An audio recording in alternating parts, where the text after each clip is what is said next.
ধূমপান এবং মদ্যপান স্বাস্থ্যের পক্ষে ক্ষতিকারক। এতে ক্যান্সার হয়। এই আগের চ্যানেলটা চালাও তো। জি কর্তা বাবু। বলছি আগের চ্যানেলটা চালাও, এটা নয়। জি আগে চালাচ্ছি বাবু। এই গল্পটি কঠোরভাবে প্রাপ্তবয়স্ক ও প্রাপ্ত মনস্কদের জন্য। গল্পে বেশ কিছু খুনের মর্মান্তিক ও কুরুচিকর দৃশ্য বর্ণিত হয়েছে। গল্পটির সমস্ত ঘটনাবলী কাল্পনিক। বাস্তবের সাথে এর কোনো মিল থাকলে তা একান্তই কাকতালীয়।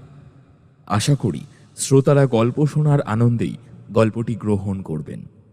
গল্প শুরুর আগে আরও একবার বলে দেওয়া প্রয়োজন, গল্পটি সম্পূর্ণরূপে প্রাপ্ত মনস্কদের জন্য। শহরের বুকে হয়ে চলেছে একের পর এক নৃশংস খুন। কে করছে, কেন করছে, কিছুই জানতে পারা যায়নি এখনো। ও, আপনারা এসে গেছেন। তাহলে আপনাদের কাছেই একটা প্রশ্ন করি, খুনগুলো কেন হচ্ছে আপনারা জানেন? ও, আপনারাও জানেন না? কি আর বলি মশাই, আমি নিজেও জানি না। তাহলে চলুন শুনেই নেওয়া যাক।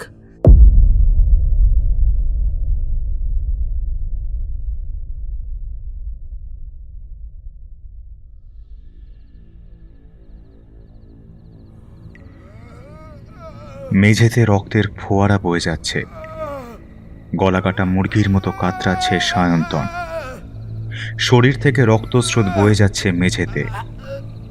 তার শরীরের রক্তই যেন তার সাথে আড়ি করেছে। যেন তারা প্রতিজ্ঞাবদ্ধ যে দেহতে তারা আর থাকবে না। আর এসব দেখে চেহারায় পৈশাচিক শান্তির হাসির রেখা ফুটে উঠছে হুডি পরা ব্যক্তিটির ঠোঁটের কোণে। তার দুই ঠোঁটের কোণে কেবল এক প্রশান্তির হাসি।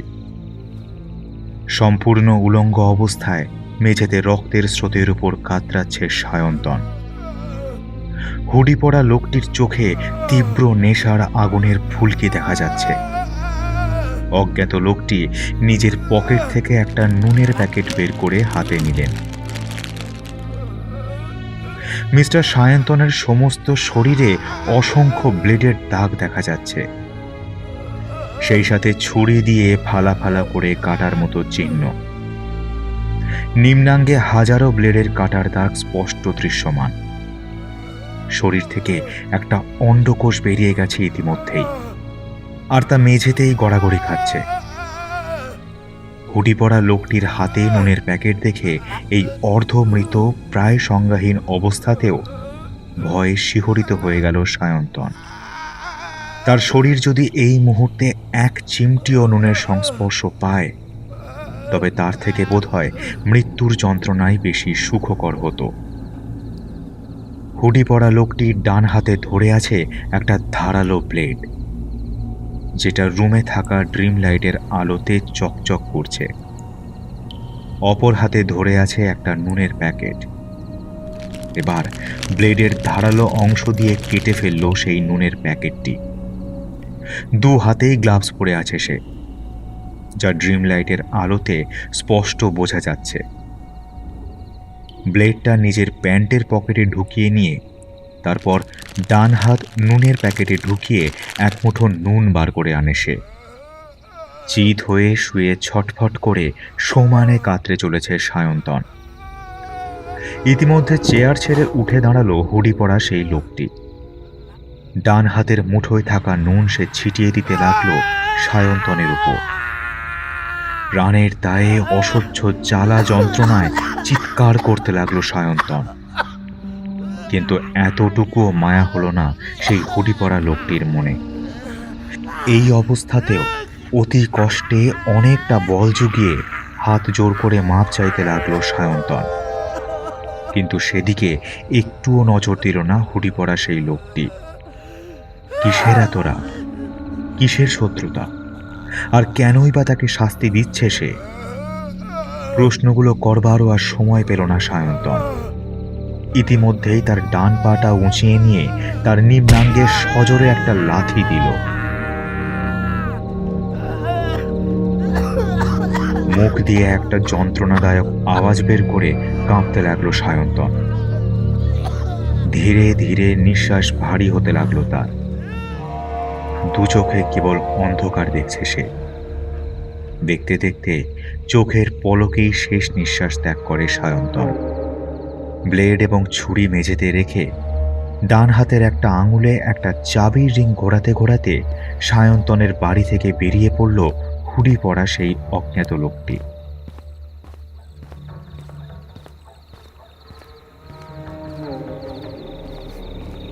শুনশান রাস্তা, লোকবসতি থাকলেও একটাও জনপ্রাণীর আভাস নেই কোথাও। রাত তো আর কম হয়নি। হাত থেকে গ্লাভসগুলো খুলে ফেলে রাস্তার এক কোণে ছুঁড়ে ফেলল হুডি পরা সেই লোকটি। পকেট থেকে একটা লাইটার বার করে তাতে আগুন জ্বালিয়ে তারপর সেটাকেও ছুঁড়ে ফেলে দিল রাস্তার এক পাশে। গ্লাভসটি প্লাস্টিকের হওয়ায় জ্বলতে বেশি সময় লাগলো না। কিছু সময় যেতেই সেখানে পড়ে রইল কেবল প্লাস্টিকের গলে যাওয়া অংশগুলো। সেদিকে নজর না দিয়ে রাস্তা দিয়ে কোনো কথা না বলে একাধারে হেঁটে চলছে সে।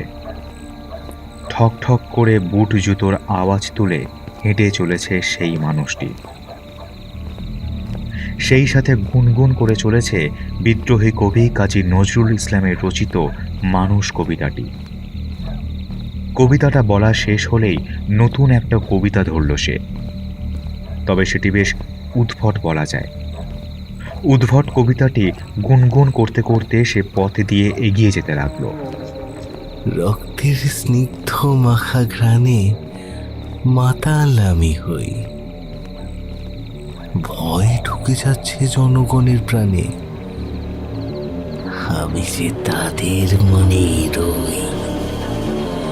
চলছে দিন চলছে রাত, ভয়ের আঘাতে লোক হবে আক্রান্ত, আমি তো করেই যাব আঘাত। আমাকে পাকড়াও করার আগ পর্যন্ত বেদনাযুক্ত মৃত্যু দেব আমি, তাতেই যে মিলবে আমার মনের শান্তি। কেউ নেই আমার সমকামী, নিরাপত্তা কর্মীরা পাচ্ছে না ক্লান্তি।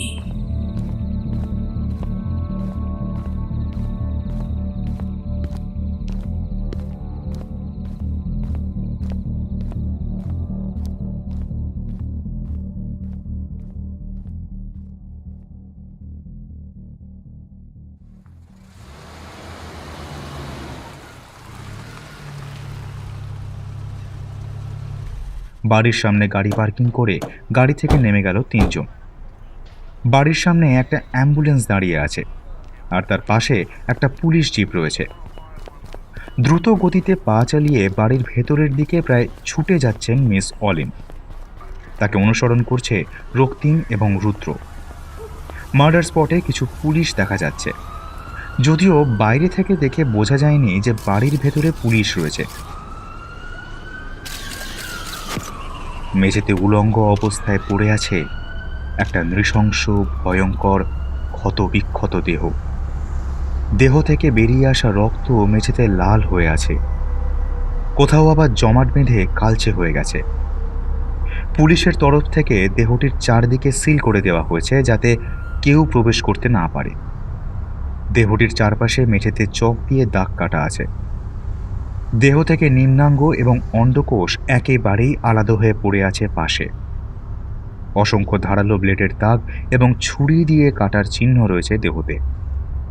মেঝেতে পড়ে থাকা মিস্টার সায়ন্তনের দেহের উপর যে বিশাল এক পাশবিক এবং নৃশংস নির্যাতনের তাণ্ডব চালিয়েছে খুনি, তা মেঝেতে পড়ে থাকা তার দেহটির দিকে লক্ষ্য করলেই স্পষ্ট বোঝা যাচ্ছে। মিস অলিন রুমের মধ্যে ঢুকতেই সেখানে থাকা সকল পুলিশরা স্যালুট জানালেন।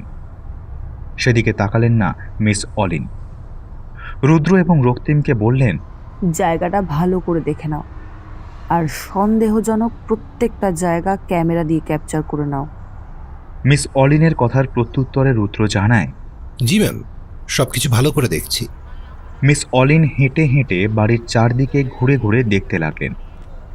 তীক্ষ্ণ দৃষ্টিতে রুমের প্রত্যেকটি কর্নার ও প্রত্যেকটি স্থান সূক্ষ্মভাবে পর্যবেক্ষণ করছে রক্তিম।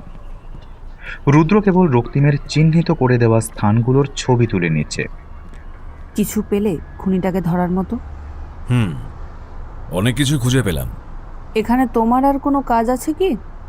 না, সেরকম কিছুই নেই, তবে একটা জিনিস জানার আছে। আমি বরং হাতের কাজটা শেষ করে নিই। আমরা গাড়িতে অপেক্ষা করছি রক্তিম, তুমি তোমার কাজটা সেরে তাড়াতাড়ি চলে এসো। আর একটাও বাড়তি কথা না বলে হনহন করে বাইরে চলে গেলেন মিস অলিন। রক্তিম সেই জায়গা থেকে এক পুলিশ অফিসারকে সঙ্গে নিয়ে বাড়ির মানুষজনদের খোঁজ করতে লাগলো। বাড়ির লোকজন কোথায়? একটা মার্ডার হয়ে গেছে, অথচ তারপরও কারোর দেখা মিলছে না কেন? কিছু সময় বাদে ৩৫-৪০ বছর বয়সী এক মহিলা কাঁদতে কাঁদতে হাজির হলেন তাদের সামনে। কে আপনি? আর যিনি মারা গেছে তার সাথে আপনার কি সম্পর্ক? আমি আমি তানিয়া, আর সায়ন্তন আমার আমার স্বামী। কাল কোথায় ছিলেন? এত বড় একটা ঘটনা ঘটে গেল আর আপনি তার কিছুই জানেন না? কাল আমি ছিলাম না। আপনি জানলেন কিভাবে যে আমি ঘটনার তেমন কিছুই জানি না? আপনার চেহারায় ফুটে উঠছে সব। তা আপনি ছিলেন না তো আপনি কোথায় ছিলেন? আমাদের আরেকটি বাড়ি আছে, সেখানেই ছিলাম আমি গতকাল রাতে। আজ সকালে বেশ কয়েকবার ফোন করছিলাম ওকে, ফোন তুলছিল না, যার ফলে আমি আসতে বাধ্য হয়েছি। আর এসেই দেখতে পেলাম এই রকম অবস্থায় মেঝেতে পড়ে আছে ওর নিথর দেহটা।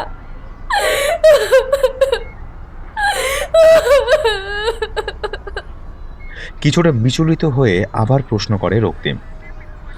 আচ্ছা, আপনাদের কি কোনো ছেলে মেয়ে নেই? আপনাকে বাদে তো আর কাউকে দেখতে পাচ্ছি না। আর আপনাদের আত্মীয় স্বজন কেউ নেই? আসলে আমাদের এখনো ছেলে মেয়ে হয়নি, আর আত্মীয় স্বজন বলতে তেমন কেউ নেই। আপনি কি বলতে পারেন মিস্টার সায়ন্তনের সাথে আর কোনো রকম ঝামেলা ছিল কিনা? যেমন ধরুন টাকা পয়সা, ধনসম্পদ অথবা অ্যাফেয়ার ইত্যাদি কোনো বিষয় নিয়ে ঝামেলা আপনি জানেন? জানি না কোন মানুষ এসে আমার এত বড় সর্বনাশ করে দিয়ে গেল।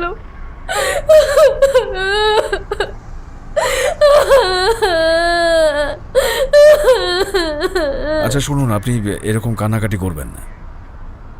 যা হবার ছিল তাই হয়েছে। আমরা আমাদের মতো চেষ্টা করব খুনিকে ধরার জন্য, আর তাকে সর্বোচ্চ শাস্তি দেওয়ারও ব্যবস্থা করব। ভালো থাকবেন, আর আমাদের কোনো প্রয়োজন হলে কিন্তু আমি আবার আসব। এই বলে রক্তিম সোজা হেঁটে চলে গেল বাড়ির বাইরের দিকে। পেছন দিকে একবারও তাকিয়ে দেখল না সে। সন্দেহের তালিকায় প্রথম নাম রইল মিসেস তানিয়া।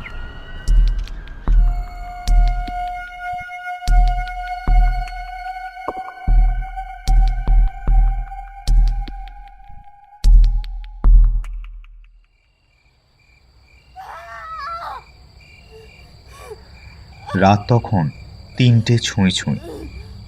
রুমের ভেতর থেকে কেবল ভেসে আসছে মৃত্যুর আর্তনাদের শব্দ। মেঝেতে নগ্ন অবস্থায় কাতরাচ্ছে এক মধ্যবয়সী যুবতী। রক্তে লাল হয়ে আছে মেঝে। মধ্যবয়সী যুবতীর গলা থেকে কেবল মৃদু স্বরে একটা গোঙানির আওয়াজ ভেসে আসছে। যুবতীর দেহের পাশে দাঁড়িয়ে আছে হুডি পরা এক অজ্ঞাত লোক। রাস্তার সোডিয়াম লাইটের আলো রুমে প্রবেশ করেছে, যার ফলে রুমে হালকা আলোয় দেখা যাচ্ছে হুডি পরা লোকটির হাতে ধারালো ছুরি রয়েছে, যা কিনা সোডিয়ামের লাইটের আলোতে চিকচিক করছে। যুবতী মেয়েটি উলঙ্গ অবস্থায় মেঝেতে পড়ে মৃত্যু যন্ত্রণার সাথে কাতরে চলেছে। দেহে হাজারো ছুরির আঘাতের দাগ, তবে আঘাতগুলো কেবলমাত্র কোমরের নিচ থেকে পা পর্যন্ত এবং কাঁধ থেকে হাতের কবজি পর্যন্ত, আর সেই জায়গাগুলো থেকে ফিনকি দিয়ে রক্ত বেরিয়ে আসছে। হুডি পরা লোকটির ঠোঁটের কোণে একরাশ বিজয়ের হাসি ফুটে উঠেছে। সে যে কি চাইছে সেটা বোঝা বড় দায়। তবে এভাবে সে বেশ মজাই যে পাচ্ছে তা তার চেহারায় ফুটে উঠছে। হেঁটে হেঁটে গিয়ে যুবতীর মাথার কাছে বসল সে। মধ্যবয়সী যুবতীর নামটি বাড়ির নেমপ্লেট দেখলে বোঝা যায়, গীতশ্রী মজুমদার। হুডি পরা অজ্ঞাত লোকটি তার মাথার কাছে বসতেই ভয়ে জমে গেলেন তিনি। এক বিন্দু পরিমাণও নড়াচড়া করার শক্তি তিনি পাচ্ছেন না। আঘাত করা প্রতিটি হাত পায়ে হাজারেরও বেশি ছুরির আঘাতের চিহ্ন রয়েছে, যা দিয়ে প্রতিনিয়ত ফিনকি দিয়ে রক্ত বেরিয়ে চলেছে। অবশ্য বুক থেকে নিম্নাঙ্গ পর্যন্ত তেমন কোনো আঘাত নেই বললেই চলে। হুডি পরা লোকটি গীতশ্রীর মাথার কাছে বসতেই ভয়ে গুটিসুটি হয়ে কিছু একটা বলতে চাইল সে, কিন্তু কথা বলার জন্য স্বভাবতই যেটুকু জিভ বের হয়ে আসে, কিছু বলতে যাবার আগেই অজ্ঞাত লোকটি বাম হাত দিয়ে হাতের মুঠোয় সেই জিভটি চেপে ধরল। সোডিয়াম লাইটের আলোতে চকচক করা ছুরিটি হাতের মাঝেই ঘোরাতে লাগলো অজ্ঞাত লোকটি। গোঙাতে লাগলেন গীতশ্রী, কিন্তু সেই দিকে একটুও নজর দিল না অজ্ঞাত লোকটি। আচমকা ডান হাতে থাকা ছুরিটি দিয়ে গীতশ্রীর জিভ কেটে দিল সে। লোকটির বাম হাতে গীতশ্রীর কাটা জিভের টুকরো চলে এলো। গড়াগড়ি খেয়ে কাতরাতে লাগলেন গীতশ্রী। জিভের টুকরো অংশটুকু মাথার কাছেই ফেলে রাখল সেই হুডি পরা লোকটি। উঠে পড়ল সে। দাঁড়িয়ে দাঁড়িয়ে দেখতে লাগলো গীতশ্রীর কাতরানোর ভঙ্গিমা। হঠাৎ কি যেন মনে করে গীতশ্রীর মাথার কাছ থেকে হেঁটে গিয়ে পায়ের দিকে যেতে লাগলো লোকটি।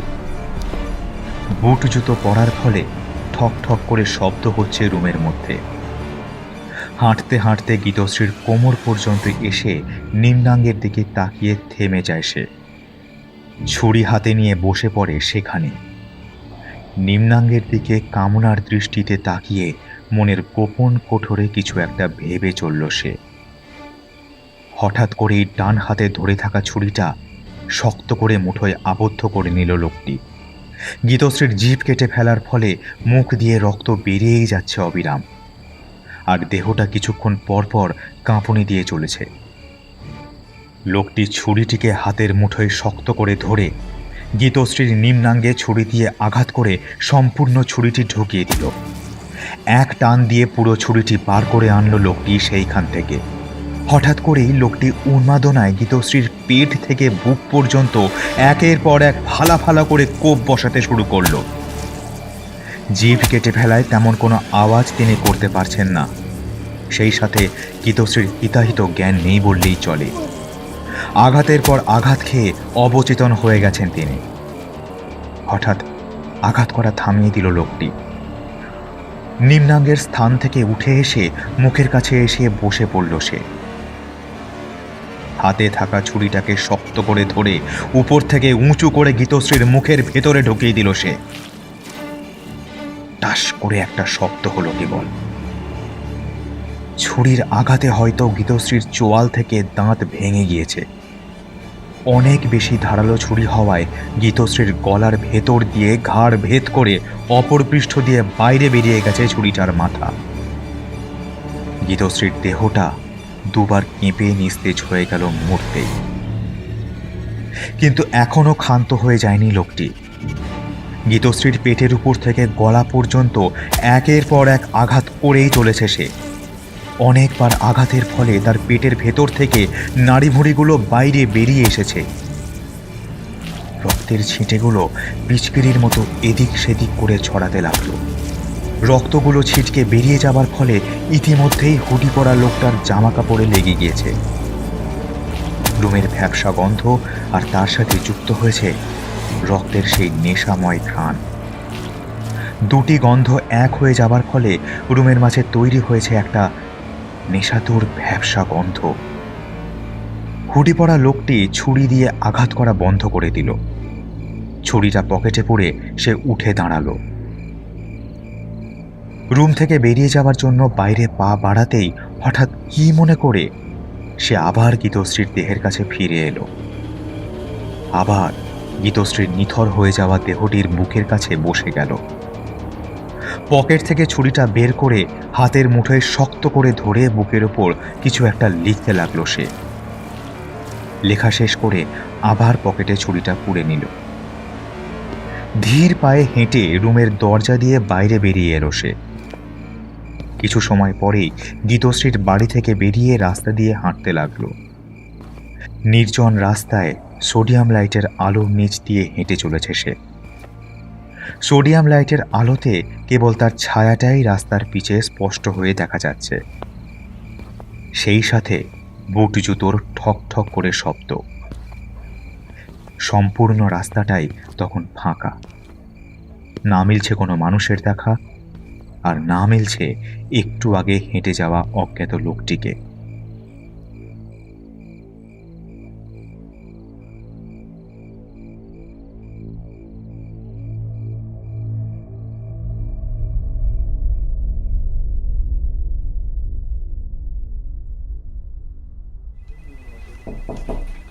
হ্যাঁ, এসো। তা আমার রুমে প্রবেশ করতে অনুমতি প্রয়োজন হয় কবে থেকে? না মানে যদি জরুরি কাজে ব্যস্ত থাকেন তাই নক করে আসা। পরবর্তী সময় থেকে যেন এগুলো আর না হয় সেই দিকে অবশ্যই করে খেয়াল রাখবে। আচ্ছা, মনে থাকবে। তা চলো আজকে মার্ডার স্পটটা একবার ঘুরে আসা যাক। হ্যাঁ, দাঁড়িয়ে থেকে লাভ হবে না, চলো। বোকার মতো তাকিয়ে তাকিয়ে দুজনের কথাবার্তা শুনছিল রুদ্র। কিছুই যে বলার নেই তার। আপাতত তার কাছে দেখে যাওয়া ছাড়া আর কোনো উপায় নেই। দ্রুত রুম থেকে বেরিয়ে তারা রওনা দিল মার্ডার স্পটে। এর মধ্যে মিডিয়ায় তোলপাড় চলছে বিষয়গুলো নিয়ে। Facebook, Messenger, Twitter, YouTube, Instagram, Viber, WhatsApp ইত্যাদিগুলোতে দেশের জনগণ ঝড় তুলে ফেলছে। কিছু মানুষ সঠিক নিউজ টেলিকাস্ট করছেন, আবার কিছু অমানুষ গুজব ছড়াচ্ছে। যদি ঘটে 1 ইঞ্চি তবে রটে যাচ্ছে কয়েক বস্তা। এর মধ্যে প্রতিটি টিভি চ্যানেল তাদের টিআরপি বাড়ানোর জন্য যা নয় তাই বলে যাচ্ছে। একে একে নৃশংস খুন হয়ে গেল 2টি, কিন্তু খুনির কোনো দেখা নেই। কিছু সময় পরে খুন হওয়া বাড়িটিতে পৌঁছালো রুদ্র, অলিন এবং রক্তিম। গাড়ি থেকে নেমে দ্রুত পায়ে তারা ভেতরে গেল। খুন হওয়া বাড়িটাকে ঘিরে আছে পুলিশ। অলিনকে দেখা মাত্রই সকলে স্যালুট জানালো। সিঁড়ি বেয়ে দোতলায় উঠে গেল তারা 3 জনেই। এর মধ্যে সেখানে হাজির হয়েছে ফরেন্সিক বিভাগের মহিলা ডাক্তারগুলো। ভেতরে ঢুকে উলঙ্গ অবস্থায় একটা রক্তাক্ত দেহ দেখে লজ্জায় দ্রুত বেরিয়ে গেল অলিন। এমন অবস্থায় রুমে ঢুকলো রক্তিম এবং রুদ্র। এতক্ষণ দেহের সামনে তারা যায়নি দুজনেই, আশেপাশে ঘেঁটে ঘুঁটে দেখছিল। সেই সাথে রক্তিমের দেখিয়ে দেওয়া স্থানগুলো ক্যামেরা দিয়ে ছবি তুলে নিচ্ছিল রুদ্র। প্রতিটা স্থান গভীরভাবে পর্যবেক্ষণ করতে লাগলো রক্তিম। সাদা কাপড় দিয়ে লাশটি ঢাকতে গিয়েই দেহটির দিকে আচমকা চোখ যায় রক্তিমের। দ্রুত তাদেরকে কাপড়টি একটু সরাতে বলল। ফরেন্সিক বিভাগের ডাক্তারগুলো তাদেরকে এইরূপভাবে রুমে আসতে দেখে বেশ রেগে গিয়েছিল। রেগে গিয়ে কিছু বলতে যাবে এমন সময় রুমে আসলো অলিন। কি হয়েছে এখানে? রেগে আছো কেন? এরা দুজন এখানে ঢুকেছে বিনা অনুমতিতে, আর তার ওপরে সাদা কাপড় দিয়ে দেহটা ঢাকতেও দিল না। তুমি জানো এরা কার সাথে এসেছে? আসলে আসলে না। এরা দুজন আমার লোক। যাই হোক, কি হয়েছে রক্তিম? আসলে দেহটার বুকের উপরে কিছু একটা লেখা ছিল, সেটা দেখার জন্যই ওদেরকে কাপড়টা সরাতে বলেছিলাম। আচ্ছা, যাই হোক, কাপড়টা বুক থেকে সরাও। আপনারা কেবল লাস্টের উপরে দেওয়া কাপড়টা একটু সরিয়ে দিন। বুকের উপরে কিছু একটা লেখা আছে, যেটা আমাদের তদন্তের একটা অংশ হতে পারে।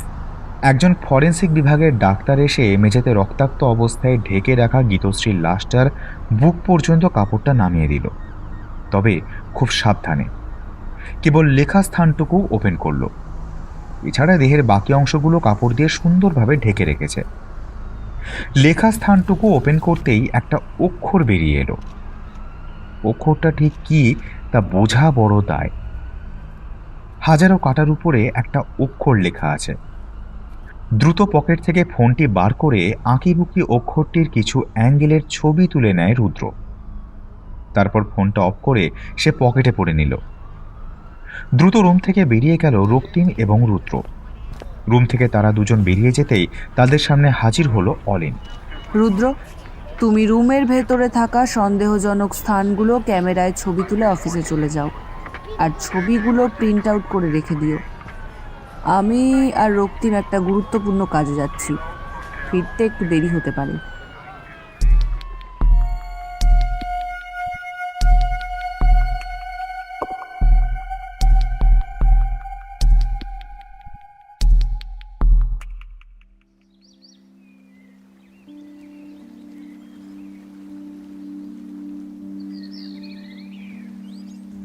এত কি ভাবছো তুমি? এমন একটা রোমান্টিক পরিবেশে বসো, কি এমন ভেবে চলেছো? তেমন কিছু নয়, তবে কিছুক্ষণ আগে দেখে আসা কেসটা নিয়ে একটু মাথা ঘামাচ্ছিলাম, এই আর কি।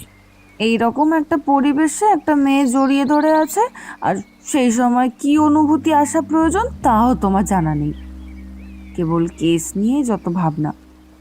এতটাই যখন ভালো লাগে তবে লিগ্যালভাবে জয়েন করো না কেন গোয়েন্দায়? হ্যাঁ, এরকম পরিবেশে কি অনুভূতি হয় তা আমার সত্যিই জানা নেই। শুধু আমি জানি তুমি আমাকে ভালোবাসো। আমিও যে তোমাকে ভালোবাসি না তা নয়, বরং আমি বড্ড ভালোবাসি তোমায়। আর তোমার এই রাগী ভাবটা আমার মনে গোপন কুঠুরিতে বন্ধ করে রেখেছি। আসলে কি জানো তো, কেস নিয়ে ভাবতে আমার খুব ভালো লাগে। আমারও ইচ্ছে জাগে যে ক্রিমিনালদের মতো ভাবতে, দেখতে ইচ্ছা হয় তারা কিভাবে যে ভেবে ভেবে একটা পরিকল্পনা সাজায়, কিভাবে সাজায়।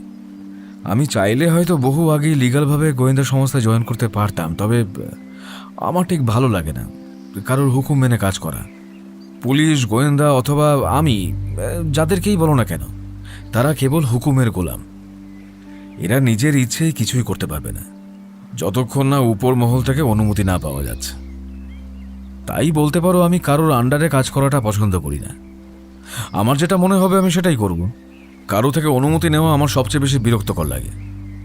আর জানো তো, আমি ছোটবেলা থেকেই এইভাবেই বড় হয়েছি। আর আমার সবচেয়ে বড় সমস্যা হলো কাউকে নিজের দাম্ভিকতার পরিচয় দেওয়া।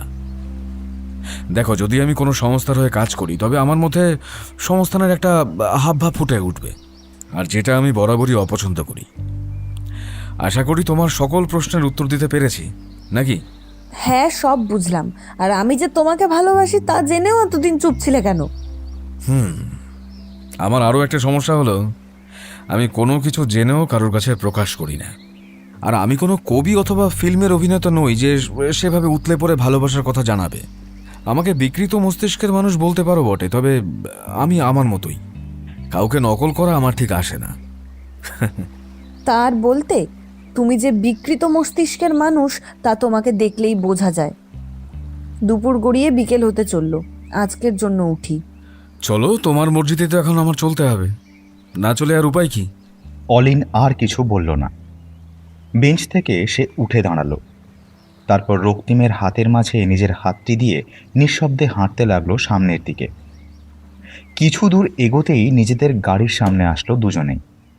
ড্রাইভার সিটে অলিন এবং তার পাশের সিটে রক্তিম। গাড়ি স্টার্ট করলো। উদ্দেশ্য এখন কোনো রেস্তোরাঁয় যাওয়া।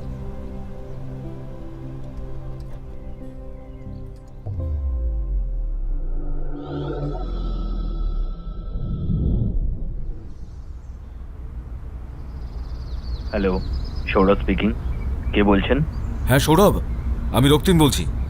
তাড়াতাড়ি একবার আমার বাড়ির পাশের বিল্ডিংয়ের 4 তলায় চলে এসো। একটা বিভৎস মৃতদেহ পাওয়া গিয়েছে এখানে। আর হ্যাঁ, আসার সময় ফরেন্সিক টিমের কিছু লোকদেরও নিয়ে এসো। ওকে স্যার, 5 মিনিটের মধ্যেই আমরা যাচ্ছি, কেবল আপনি অপেক্ষা করুন। কিছু না বলেই কলটি কেটে দেয় রক্তিম। তারপর ফোনটি পকেটে পুরে নেয়। কয়েক মুহূর্ত পরে রুমে আসে কয়েকজন পুলিশ এবং তাদের সাথে থাকে কিছু ফরেন্সিক বিভাগের ডাক্তার, এবং এদের মাঝে রয়েছে সৌরভ ও অর্ণব। পুলিশদের মাঝে কয়েকজন প্রতিটি রুমের সব কিছু তন্ন তন্ন করে খুঁজতে লাগলো, কোনো ক্লু পাওয়া যায় কিনা। সেই উদ্দেশ্য করে সকলে যখন তন্ন তন্ন করে খোঁজায় ব্যস্ত, তখন হঠাৎ করে দরজার নিচের দিকে চোখ আটকে যায় রক্তিমের। তীক্ষ্ণ দৃষ্টিতে সেই জায়গায় তাকিয়ে রইল সে। হঠাৎ দরজার কোণার দিকে হেঁটে গেল সে। উবুড় হয়ে দেখতে লাগলো জিনিসটা কি। দরজার নিচে এক কর্নারে এক টুকরো সেন্টার ফ্রেশের খাওয়া অবশিষ্ট অংশবিশেষ দেখা যাচ্ছে। সেই সাথে রয়েছে অমূল্য এক রহস্যময় সম্পদ। সেন্টার ফ্রেশের খাওয়া অংশটুকু দ্রুত হাতে উঠিয়ে নেয় সে এবং প্যাকেটে ভরে ফেলে। তবে অমূল্য সম্পদটি এমনিতেই পকেটের কোণায় লুকিয়ে নেয়। দরজাটা সম্পূর্ণ খুলতেই রুমের সাথে অ্যাটাচ করা একটা ব্যালকনিও দেখা যায়। দ্রুত পায়ে ব্যালকনির দিকে গেল রক্তিম। তবে যাওয়া মাত্রই রীতিমতো ছোটখাটো একটা ধাক্কা খেল সে। ব্যালকনি থেকে তার ঘর সম্পূর্ণভাবে দেখা যাচ্ছে এবং স্পষ্টভাবে। হঠাৎ তার ঘরের রুমের ভেতরে কিছু একটা লক্ষ্য করে থমকে যায় সে। কোমরে গোছা বন্দুকটি হাতে তুলে নিল, তারপর নিজের রুমের দিকে তাক করল, কিন্তু কিছু একটা ভেবে বন্দুকটি নামিয়ে নেয় আবার। রুমের ভেতরে দেখা বন্ধ করে বাইরে তাকালো রক্তিম। সেদিকে তাকাতেই হাতে থাকা বন্দুকটি উপরে উঠে এলো। পকেট থেকে সাইলেন্সার বের করে বন্দুকের মাথায় লাগিয়ে নিল সে। তারপর তাক করলো কিছু একটা লক্ষ্য করে। লক্ষ্য ঠিক করেই ট্রিগারের চাপ প্রয়োগ করলো সে। ট্রিগারে চাপ প্রয়োগ করতেই একটা হালকা শব্দ করে গুলিটা বেরিয়ে গেল বন্দুকের ভেতর থেকে। লক্ষ্যবস্তুটিকে বন্দুকের গুলিটি আঘাত করতে সক্ষম হয়েছে। তার বাড়ির সামনে একটা গাড়ি পার্ক করে রাখা রয়েছে। একটু আগে বন্দুক তাক করে গাড়ির পেছনে থাকা নাম্বার প্লেটে আটকে থাকা নাটের দিকে গুলি চালিয়েছে। নাটের উপরে গুলিটি আঘাত করতে নাটটি ভেঙে গিয়ে নাম্বার প্লেটটি তৎক্ষণাৎ গাড়ির থেকে খুলে মাটিতে পড়ে যায়। বন্দুকটি আবার কোমরে পুড়ে নেয় সে। আবার নিজের বাড়ির ভেতরে রুমের দিকে তীক্ষ্ণ নজরে দেখতে থাকে। হঠাৎ করে একটা কালো হুডি পরা অজ্ঞাত লোক বাড়ি থেকে বের হয়ে দ্রুত পায়ে গাড়ির ভেতরে চড়ে বসে। চারিদিকে নজর না দিয়ে গাড়ি চালু করে দ্রুত গতিতে চলে গেল। দ্রুত পায়ে ফ্ল্যাট থেকে বেরিয়ে গেল রক্তিম। কয়েক মিনিট দৌড়ানোর পরই পৌঁছে গেল নিজের বাড়ির গেটের কাছে। বাড়ির উঠোনে আসতেই দেখতে পেল একটা নাম্বার প্লেট পড়ে আছে। দ্রুত গিয়ে হাতে উঠিয়ে নিল সেটা। নাম্বার প্লেট হাতে নিয়ে দ্রুত ছুটতে লাগলো বাড়ির ভেতরে।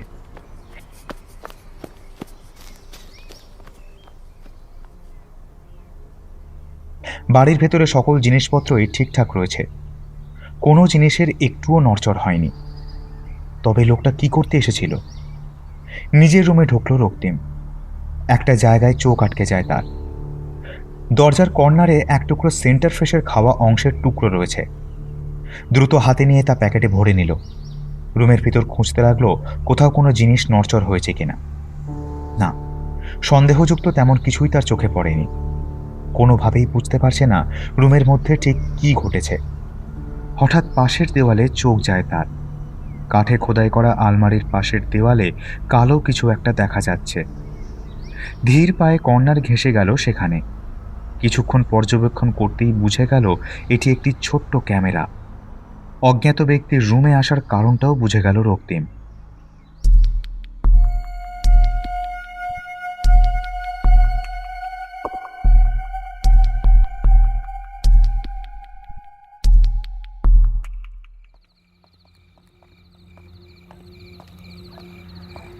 গভীর রাত, সেই সাথে নির্জনতায় ঘেরা পরিবেশ।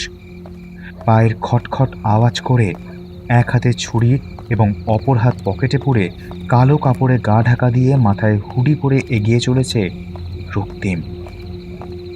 হঠাৎ কিছু বুঝে ওঠার আগেই সাদা ধোঁয়ায় ঢেকে গেল জায়গাটি। নিঃশ্বাস নিতে পারছে না রক্তিম। ধীরে ধীরে নিচের দিকে ঢলে পড়ল সে। হাজার চেষ্টা করেও চোখ খোলা রাখতে পারছে না সে। ধীরে ধীরে বন্ধ হয়ে এলো তার চোখ। পরবর্তীতে যে কি হতে চলেছে সেই সম্পর্কে সে অবগত নয়। পিটপিট করে চোখ খুলল রক্তিম। সমস্ত দেহটাই তার ব্যথায় টইটম্বুর। ঘাড় ফেরাতে পারছে না সে। বহু কষ্টে সম্পূর্ণ চোখ খুলে সে তাকালো। চোখ মেলে তাকিয়েও বুঝতে পারল না কোথায় আছে সে। হাত পা নাড়াতে চাইল, কিন্তু নাড়াতে পারল না। বেশ অবাক হলো হাত পা নড়াচড়া বাধা পাওয়ায়। হাত পায়ের দিকে ভালো করে তাকালো এবং তাকাতেই বেশ চমকে গেল। একটা চেয়ারের উপর তাকে বসিয়ে হাত দুটি চেয়ারের পেছন দিক থেকে বেঁধে এবং পা দুটো চেয়ারের পায়ার সাথে বেঁধে রাখা হয়েছে। বাঁধা ছাড়াবার জন্য হাত পা এদিক সেদিক করতে লাগলো সে, কিন্তু কোনো লাভ হলো না। এখানে কিভাবে এলো সে? আর কেই বা দুঃসাহস দেখিয়ে তাকে বেঁধে রেখেছে এই রকমভাবে? আর কেনই বা বেঁধে রেখেছে তাকে? এই সকল প্রশ্নগুলো জট পাকিয়ে যাচ্ছে তার মনে। বহু কষ্ট করে ঘাড় তুলে কাঁপা কাঁপা মাথায় চারপাশ দেখতে লাগলো সে। চার দেওয়ালে তৈরি একটা আবদ্ধ রুমে তাকে চেয়ারের সাথে বেঁধে রাখা রয়েছে। রুমের গন্ধটাও কেমন যেন সুবিধার ঠেকছে না তার। এরকম শুনশান রুমে তাকে চেয়ারে বেঁধে রাখার কোনো কারণ খুঁজে পেল না সে। রেগে গিয়ে চড়া কণ্ঠে বেশ জোরে সোরেই বলল, কে? আমাকে এখানে বন্দি করে লুকোচুরি খেলছিস কেন? যদি সাহস থাকে তো সামনে আয়। আবারও রুমটা থমথমে হয়ে গেল। একটু আগেই রক্তিমের চিৎকারের জন্য রুমের চার দেওয়ালও যেন ঝংকার দিয়ে উঠেছিল, কিন্তু এখন আর সেই রকম পরিবেশ নেই। আগের মতো আবার নীরব হয়ে গেছে সেই পরিবেশ। রুমের ভেতরে কেবল রক্তিমের শ্বাস প্রশ্বাসের শব্দ শোনা যাচ্ছে, এছাড়া আর কোনো শব্দ কানে ঠেকছে না রক্তিমের। আবার রেগে গিয়ে সে কিছু বলতে যাবে, তার আগেই রুমের মধ্যে গম গম শব্দে মুখরিত হয় দেওয়ালগুলো।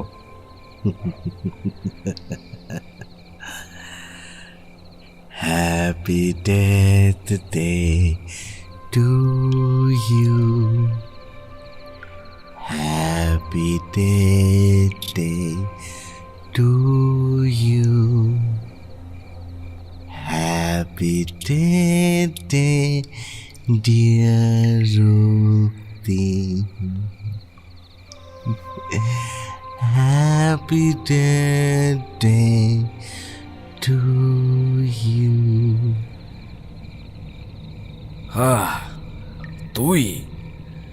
তুই সেই master Michael. What a brilliant planner. আমার সামনে উপস্থিত হলি নিজের আসল চেহারা নিয়ে। নিজেকে তো এখন সেলিব্রিটি ভাবতে ইচ্ছে হচ্ছে। তোর মতো একজন মাস্টার প্ল্যানারের আসল চেহারা দেখার সৌভাগ্য কতজনের হয়?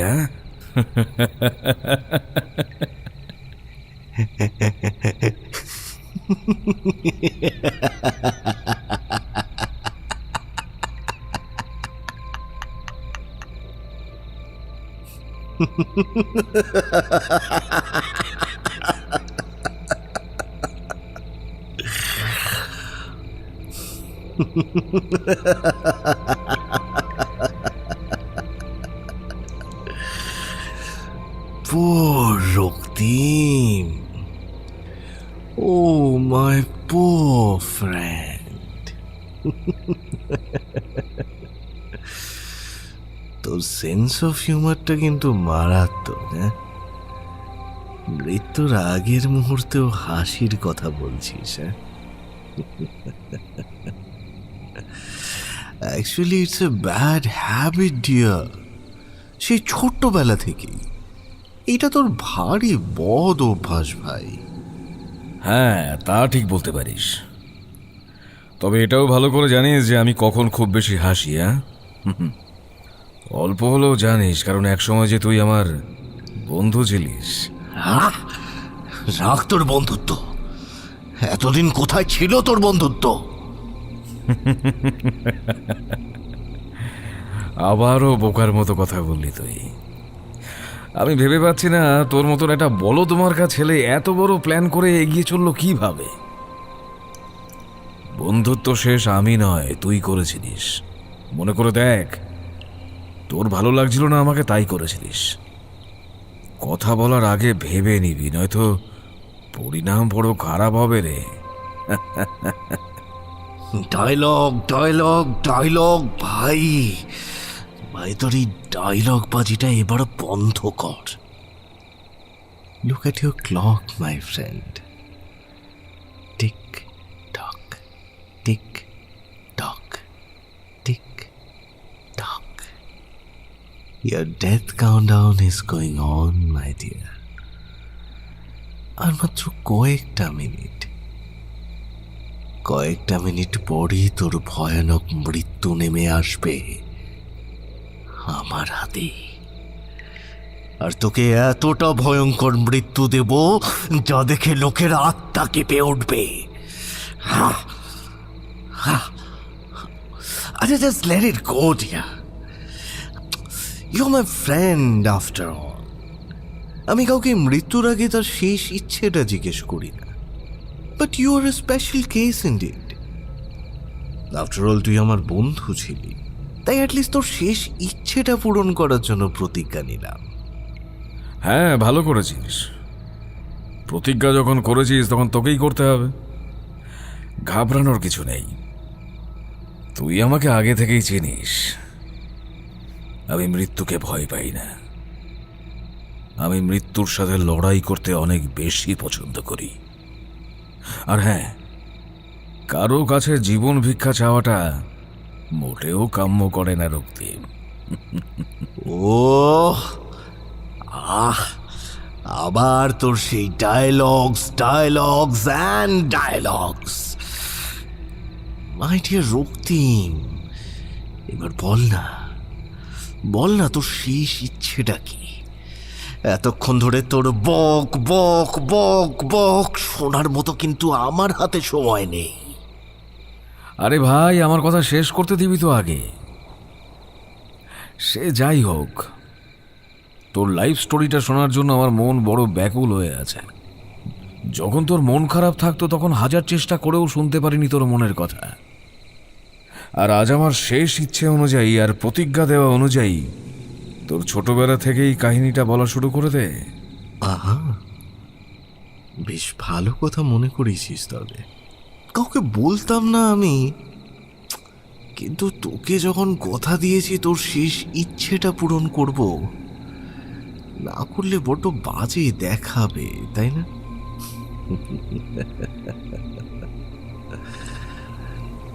তবে শোন, আমার আসল নাম আর্য, মাইকেল আমার আসল নাম না, but I like this name. আমার জন্ম একটা বড়লোক পরিবারেই বলা চলে। তেমন হাই প্রোফাইল বড়লোক না হলেও আপার মিডল ক্লাস বলা যেতেই পারে।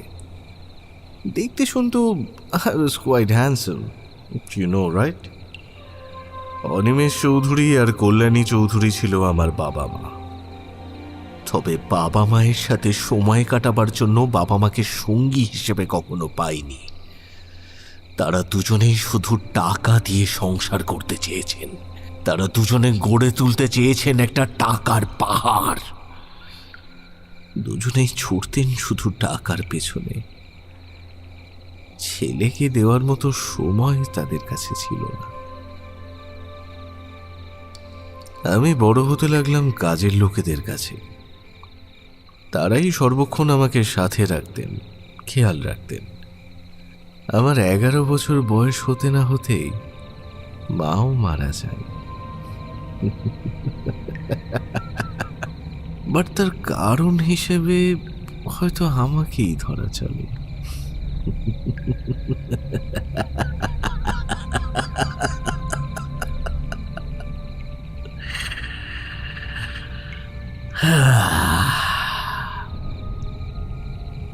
পরিবারের কাছে তেমন সময় না পেয়ে মানসিকভাবে ভারসাম্য হারিয়ে ফেলতে লাগি আমি।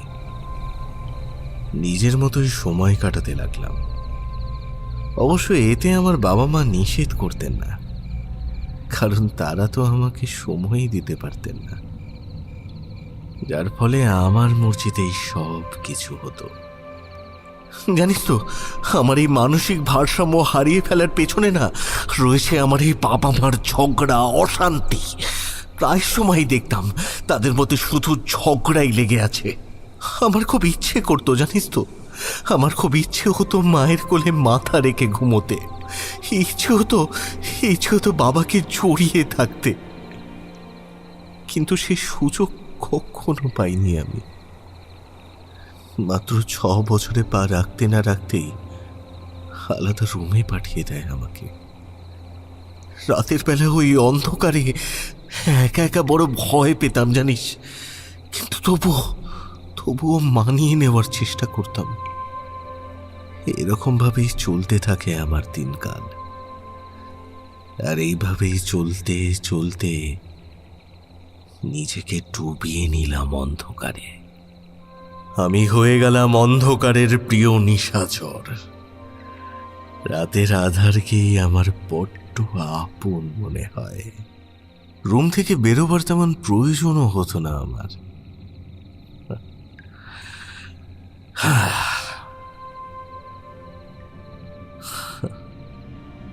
অবশ্য এর কারণ হলো কেউ আমার খবরও নিত না। কাজের লোক রান্না করে দিয়ে চলে যেত, আর আমার যখন যা প্রয়োজন হতো নিজেই খেয়ে নিতাম। টেবিলে সব কিছু সুন্দরভাবে সাজিয়ে রাখা থাকত। নিজের ঘরটাকে ডুবিয়ে রাখতাম অন্ধকারে, আর সেই সাথে নিজেকেও। এতে করে আমার আর অন্ধকারের বেশ মিলমিশ হয়ে যায়। 9 বছরে পা রাখতেই একটা বদ অভ্যাস আমাকে ঘিরে বেড়ে উঠতে লাগলো।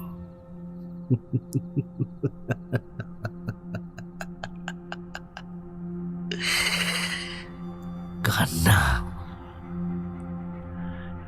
অন্যের কান্না শুনলেই আমার বড় ভালো লাগতো।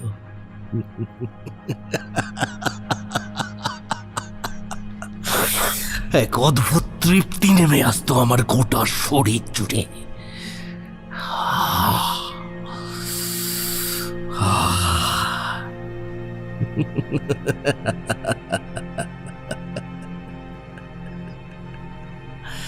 যখনই অন্য কারোর কান্না আমার কানে আসতো না, তখনই মনে হতো যেন অমৃত সুধা পান করছি আমি।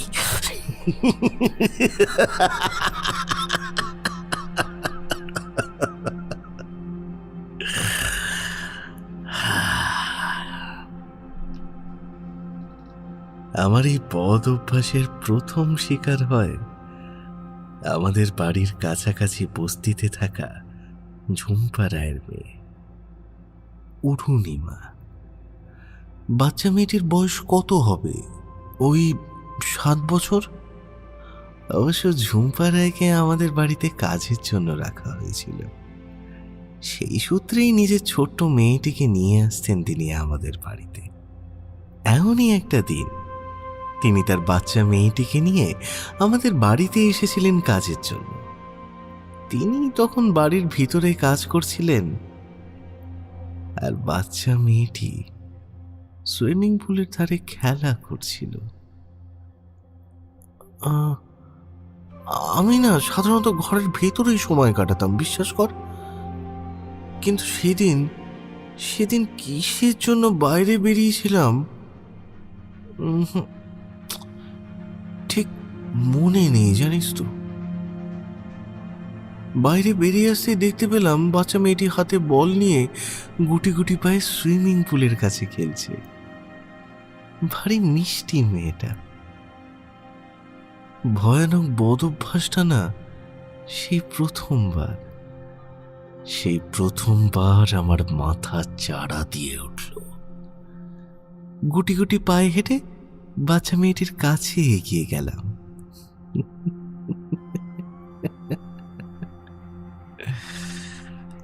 ভারী মিষ্টি মেয়েটি।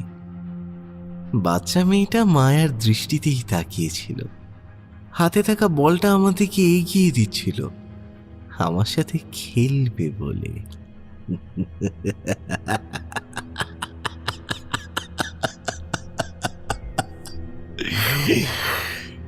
কিন্তু আমি তো খেলতে আসিনি।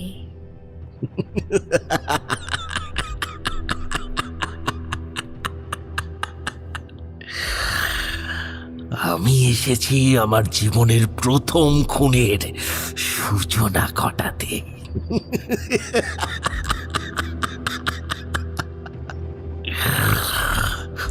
মায়াজাল যে আমার উপর কাজ করে না সেটা হয়তো বাচ্চা মেয়েটা জানতো না।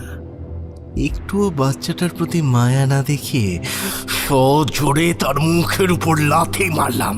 বাচ্চা মেয়েটি ছিটকে সুইমিং পুলে গিয়ে আছড়ে পড়ল।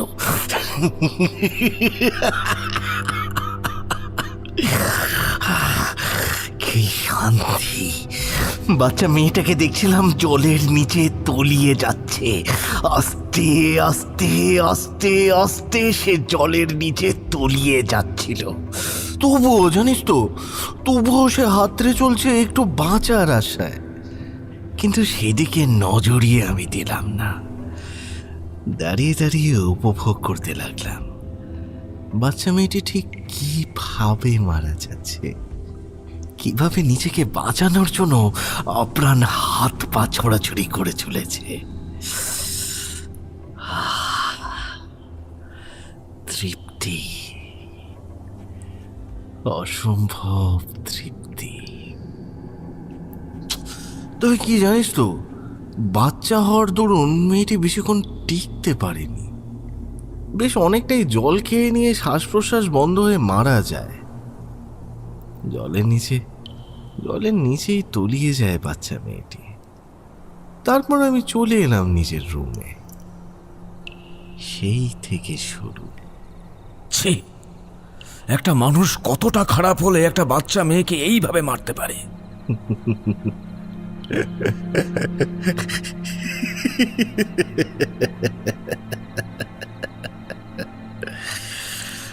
বন্ধু, এটা তো সবে শুরু। It's just a beginning, my friend.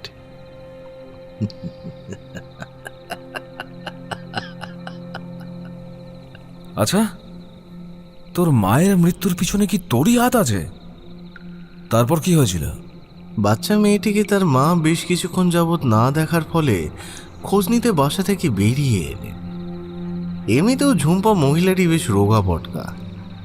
Swimming পুলের কাছে যেতেই মেয়েকে জলের তলায় ডুবে থাকতে দেখে তিনি তখনই হার্ট অ্যাটাক করলেন। মেয়ের শোকে সেও জগৎ ছাড়ল। তারপর শুধু সময় যেতে লাগলো, আমি কিন্তু দমে যাইনি। মানুষ খুন না করলেও রোজ একটা করে প্রাণী ধরে বিভিন্ন রকম সাজা দিয়ে গেছি। এভাবেই চলতে লাগলো সময়। ধীরে ধীরে খুনের এই প্রচন্ড নেশা আমাকে আঁকড়ে ধরতে লাগলো।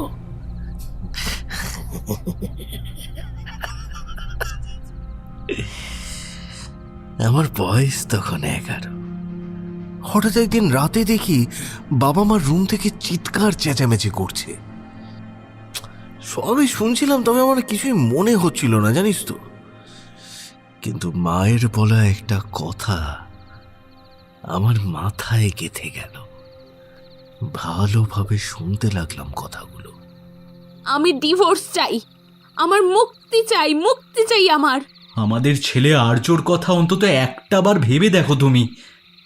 বাবা সেদিন অনেকবার বলেছিল, জানিস তো, আটকানোর চেষ্টাও করেছিল, কিন্তু সেদিন মা কোনো কথাই শোনেনি। তারপর শেষমেশ বাবা মায়ের কাছে হার মেনে নিয়ে বললেন, ওকে, তবে কাল সকালে খাওয়া দাওয়া করে উকিলের কাছে যাওয়া যাবে। মা আর কিছুই বললেন না, কিন্তু মনে মনে মায়ের জন্য আমার বিশাল ঘৃণা জমতে লাগলো। আর এদিকে অনেক দিন হয়ে গেছে মানুষ খুন করিনি আমি।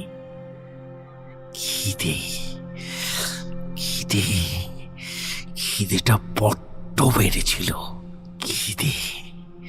খিদেটা বড্ড বেড়েছিল।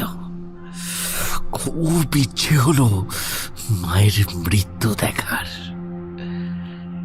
রাত ভোর মায়ের মৃত্যুর জন্য ভাত পাততে লাগলাম। সকাল 8টা বাজতেই ঘুম থেকে উঠে দৌড়ে রান্নাঘরে গেলাম। অবশ্য আমি অনেক আগেই ঘুম থেকে উঠে গেছি, বা বলা চলে রাতে আমি ঘুমোইনি।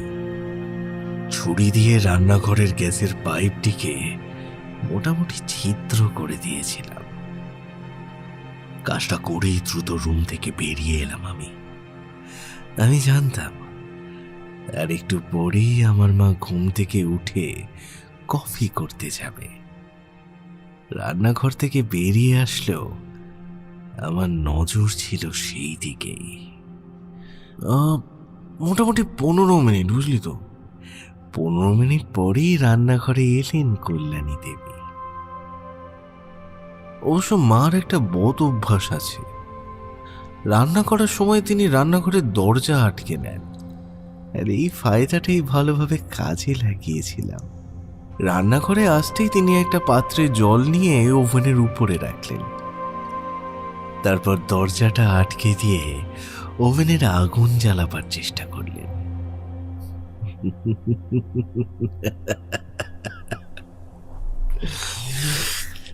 তারপর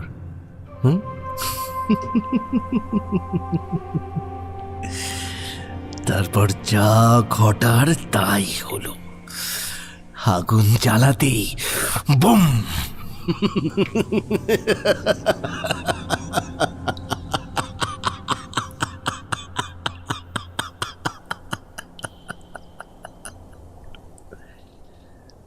ওই শব্দের তালে সম্পূর্ণ বাড়িটা কেঁপে উঠেছিল। এখনো মনে আছে জানিস তো, রান্নাঘরটির চার দেওয়ালের ইট চারিদিকে ছিটকে উড়ে গেল। মা আগুনে পুড়ে মেঝেতে পড়ে আছে তখন। আর এরকম শব্দ শুনে বাবারও ঘুম ভেঙে যায়। দ্রুত রুম থেকে বেরিয়ে এলেন তিনি। শব্দটা রান্নাঘরের দিক থেকে আসার ফলে তিনি সেই দিকেই ছুটলেন। আরে এতটা বিকট একটা শব্দ হওয়ার ফলে আমিও বেশ ভয় পেয়ে যাই জানিস তো। তবে সত্যি কথা কি জানিস তো, ভয়ের থেকে শব্দটা উপভোগ করেছিলাম অনেক বেশি। আমিও লোক দেখানোর জন্য ছুটতে গেলাম বাবার পিছু পিছু। আতপোড়া রান্নাঘরের ভিতরে ঢুকলাম আমি আর বাবা। ভিতরে ঢুকে মেঝেতে মায়ের ভয়ানক লাশ দেখে সেইখানে কান্নায় ফেটে পড়েন বাবা। বেশ কিছু জায়গা উল্লঙ্গ হয়ে আছে, সেই সাথে কাপড়ের পোড়া অংশগুলো পুড়ে চামড়ার সাথে লেগে আছে। রান্নাঘরের বেশ কিছু জায়গায় তখনও আগুন জ্বলছিল। লোকজনের সমাগমও ইতিমধ্যে উপচে পড়ছে। বাবা রান্নাঘরের বাকি জায়গার আগুনগুলো নেভাবার চেষ্টা করতে লাগলেন। কাঁদতে কাঁদতে তার চেহারা মলিন হয়ে গেছিল। বাবার চোখে জল দেখে আমিও চিৎকার করে কাঁদতে লাগলাম। বাড়ির আশেপাশে মানুষ এসে ভিড় জমিয়ে ফেলেছেন ততক্ষণে। অ্যাম্বুলেন্স এসে মায়ের পোড়া লাশটা উঠিয়ে নিয়ে চলে যান এবং পোস্টমর্টম করার জন্য হাসপাতালে নিয়ে যান।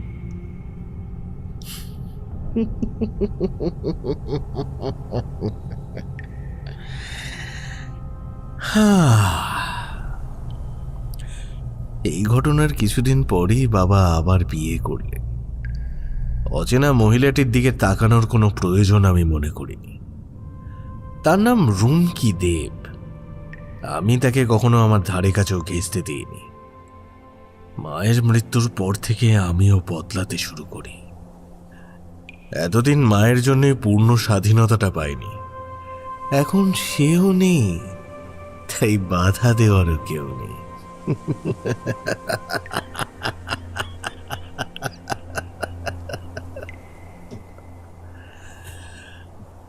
বলা চলে আমি আকাশেই উড়তে শুরু করলাম। সবাই ভাবতে লাগলেন মায়ের অকাল মৃত্যুতে ছেলেটার এমন দশা হয়েছে। অবশ্য তার কারণেই হয়েছে। আমার স্বাধীনতাকে সবাই একগুঁয়ে স্বভাব বলে মেনে নিত। নিজের মন মোতাবেক পড়ালেখাও শুরু করলাম আমি। আর I was quite sharp, you know. স্কুলেও আমি আমার মতোই থাকতাম। আর রাত হলেই শুরু হতো আমার এক্সপেরিমেন্টস, আমার খিদে। বিভিন্ন পশু পাখির উপরে চলত নিত্য অত্যাচার। ইন্টারমিডিয়েট পাশ করে ভর্তি হলাম ইউনিভার্সিটিতে। কোনো এক মায়ায় জড়িয়ে শুরু হলো আমার আর সাদিয়ার ভালোবাসা। বেশ ভালোই কাটছিল আমাদের সময়টা, কিন্তু মাঝপথে ওর বন্ধুত্ব হলো তোর সাথে। বাবা আমার ভালোবাসার খবরটি জানতে পারে কোনোভাবে। তারপরেই শুরু হয় আমার উপর অমানবিক নির্যাতন। অমানবিক নির্যাতন বলতে অকথ্য ভাষায় গালিগালাজ, মাঝে মধ্যে মারধর। ছি ছি, কতটা খারাপ হলে নিজের মাকে কেউ এইভাবে মেরে ফেলতে পারে। অবশ্য যারা সন্তানের চিন্তা করে না, সে সকল মেয়েদের এইভাবেই মেরে ফেলাই উচিত। হাসতে হাসতে জবাব দিল মাইকেল। এই তো বন্ধু, এবার তুই লাইনে এসেছিস। বল দেখি, আমার কাজটা কি কোথাও খারাপ হয়েছে? হাজার খারাপ হোক, তবুও সে জন্মদাত্রী মা। তাকে এইভাবে মেরে ফেলাটা তোর মতো পাপিষ্ঠের কাজ। আমাকে যেভাবে মানুষ করা হয়েছে আমিও সেইভাবেই বড় হয়েছি। এখানে আমাকে পাপিষ্ঠ না বলে তাদেরকে বল যারা আমাকে এইভাবে তিলে তিলে গড়ে তুলেছে। হ্যাঁ, তারা তো পাপিষ্ঠ, তাদের চাইতেও বড় পাপিষ্ঠ তুই। পরবর্তীতে আর কি কাণ্ড করেছিস তুই? একদিন রাতে বাবা আর ওই রুমকি ঠিক করেছে বাপের বাড়ি বেড়াতে যাবে। সেটা আমার কানে এসেছিল, আর এত দিনের নির্যাতনের প্রতিশোধ নেওয়ার জন্য আমিও তখন মরিয়া হয়ে উঠেছি। আমার বাবার একটা বড় বদ অভ্যাস ছিল, হাইওয়েতে প্রচন্ড রাশ ড্রাইভ করে, খুব জোরে গাড়ি চালাতেন উনি। আর এটার ফায়দা বেশ ভালো করেই তুলেছিলাম আমি। নিজের মুক্তির জন্য এত সুন্দর একটা সুযোগ কেউ কি আর মিস করে?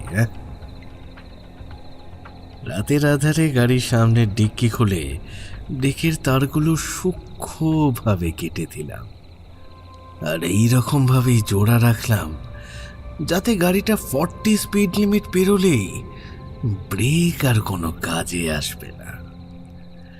কাজটি সেরে হাতে চাবির রিং ঘোরাতে ঘোরাতে নিজের ঘরে গিয়ে অন্ধকারের সাথে আবার আলাপ করতে ব্যস্ত হয়ে পড়লাম। পরের দিন সকালবেলায় রওনা দিলেন তারা। তাদের সাথে সঙ্গী হলেন আমার বাবার দ্বিতীয় পক্ষের মেয়ে নীলা, মাত্র 16 বছর বয়স। তারা বেরোলো, কিন্তু তারা ঘুণাক্ষরেও জানতে পারল না যে তাদের জন্য কি অপেক্ষা করে আছে।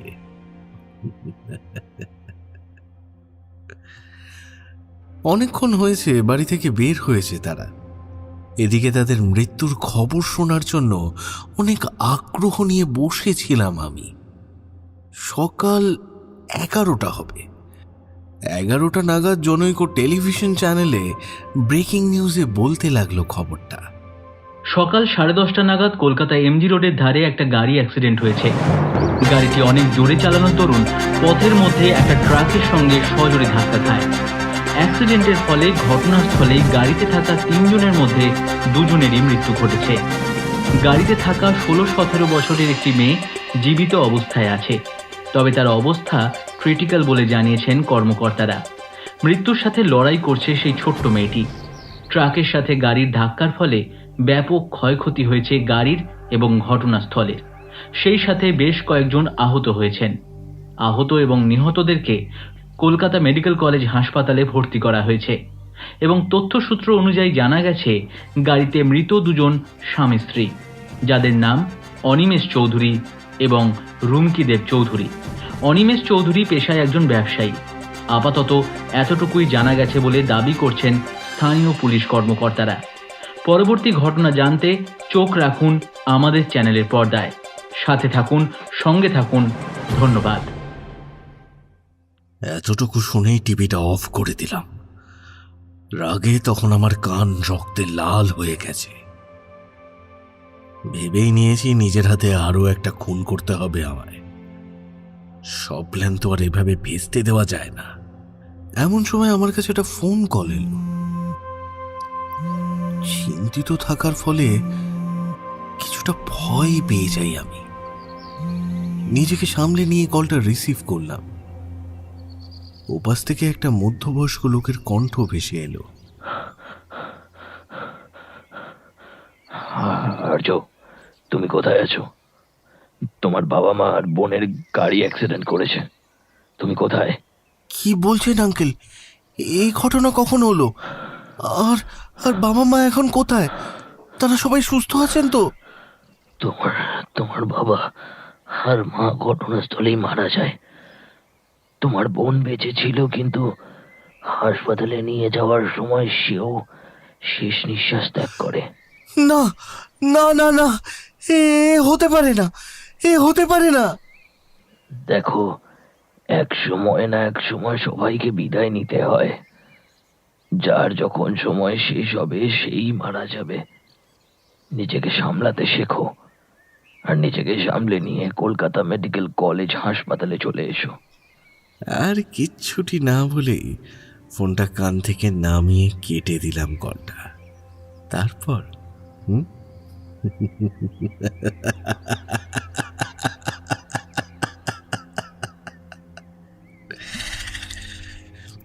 তারপর নিজের হাতে আর একটা খুন করার আর কোনো প্রয়োজনই হলো না। সোজা চলে যাই আমি হাসপাতালে। লাস্ট 3টের পোস্টমর্টেম করা শেষ হলেই আমার হাতে তুলে দেওয়া হয়। বাড়িতে এনে গুটি কয়েক আত্মীয় স্বজন ডেকে নিয়ম রীতি মেনে শেষকৃত্য সম্পন্ন করা হয় তাদের। এরপর বেশ কিছুদিন ভালোই চলছিল আমার। হঠাৎ করেই সাদিয়া কেমন যেন বদলে যেতে শুরু করলো। ব্যাপারটা বুঝতে পেরে আমি তদন্ত চালালাম। উঠে এলো অন্তরা অন্য একজনের সাথে লুকিয়ে প্রেম করছে। নিজের প্রাইভেট নাম্বার দিয়ে ফোন করলাম অন্তরাকে। তারপর বাড়ির ঠিকানা দিয়ে বাড়িতে আসতে বলি ওকে। সে তেমন কিছু না ভেবেই চলে এলো আমার বাড়ি। তার জন্য যে কি অপেক্ষা করছে সে বিন্দু মাত্র টের পায় না তা। বাড়ি আসতে ওর জন্য শরবত তৈরি করে আনলাম নিজে হাতে, আর সেই সাথে আরো বেশ কিছু খাবারও।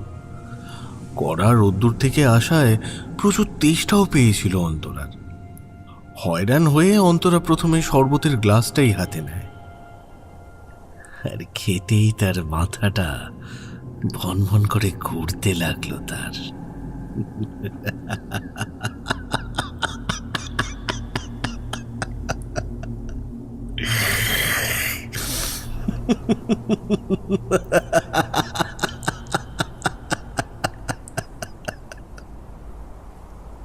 যখন হুঁশ হলো, চোখ খুলে সে দেখলো বাথরুমে সে হাত পা বাঁধা অবস্থায় পড়ে,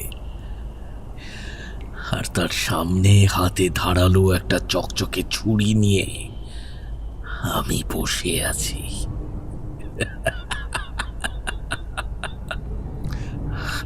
কোনো কথা বলতে দিইনি সালিকে। তার আগেই গলার নিচে ছুরি দিয়ে কিছুক্ষণ দাপাদাপি করেছিল বটে। ছটফট অনেক করলো, কিন্তু শেষমেশ মরল সালি। ভালোবেসেছিল জানিস তো, আর ভালোবেসেছিলাম বলেই ততটা ভয়ানক দুঃখ দিতে পারেনি ওকে। বস্তার ভেতরে ভরে নিলাম অন্তরার মৃতদেহ। তার ভিতর কয়েকটা ইট ভরে মুখটা বন্ধ করে বেঁধে নিলাম, আর তারপর রাতের আধারে বস্তাটি গাড়িতে করে নিয়ে গিয়ে নদীতে ফেলে দিয়ে আসলাম। কেস কেউ করেনি, যার ফলে তদন্তটাও হয়নি। আর যদিও বা হয়ে থাকে, তবে তার কোনো ক্লু না পাওয়ায় অমীমাংসিতই রয়ে গেছে। ধীরে ধীরে সময় কাটতে লাগলো, ধীরে ধীরে বাড়তে লাগলো আমার ভেতরে পুষে রাখা, আমার ভেতরে আদরে লালিত হওয়া সেই দানব। বেড়ে উঠলো আমার ক্রাইমের সংখ্যা। একে একে আমার হাতে মৃত্যুর সংখ্যা তরতর করে বেড়ে উঠতে লাগলো। কারেন্ট কাউন্ট অনুযায়ী বর্তমানে মৃত্যুর সংখ্যা 170-এরও বেশি। এক এক সময়ে এক এক জায়গায় অভিনব পদ্ধতিতে ভয়ানকভাবে খুন করেছি আমি, এখনো করি।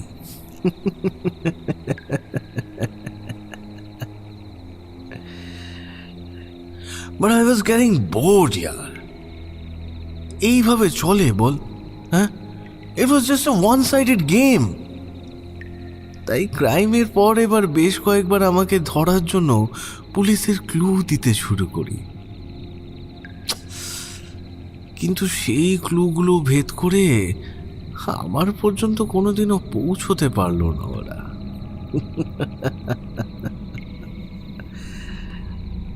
ভেবে নিয়েছিলাম কেউ আর আমাকে ধরতে পারবে না, কিন্তু তুই যে শেষ পর্যন্ত আমার অবধি পৌঁছে যাবি তা কল্পনাও করিনি। তোকে মারার জন্য এত বড় একটা মাস্টার প্ল্যান করলাম, কিন্তু তবুও তুই বেঁচে গেলি। এতদিনের প্ল্যান তো আর এইভাবে ভেস্তে যেতে দিতে পারি না। তুই আমাকে চমকে দিয়ে আমার অবধি পৌঁছে গেলি। 4 অক্ষর ক্লু ধরে তুই আমাকে ধরে ফেললি। হ্যাঁ, আর এটাই হচ্ছে আমার জীবনের সবচেয়ে বড় ভুল। শুনতে খুব ইচ্ছে হচ্ছে জানিস তো, কিভাবে পৌঁছে গেলি তুই আমার অবধি, কিন্তু এতটা সময় আমার হাতে নেই।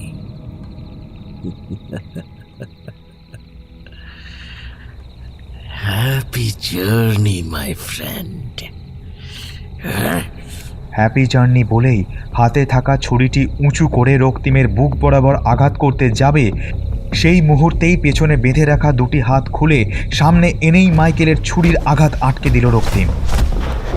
মাইকেলের হাতে থাকা ছুরিটি উল্টো করে ঘুরিয়ে তার দিকেই তাক করল রক্তিম। খুব তাড়াতাড়ি এক হাত দিয়ে চাপ দিল ছুরির হাতলের পেছনে, সাথে সাথেই ছুরিটি মাইকেলের বুকে গেঁথে যায়।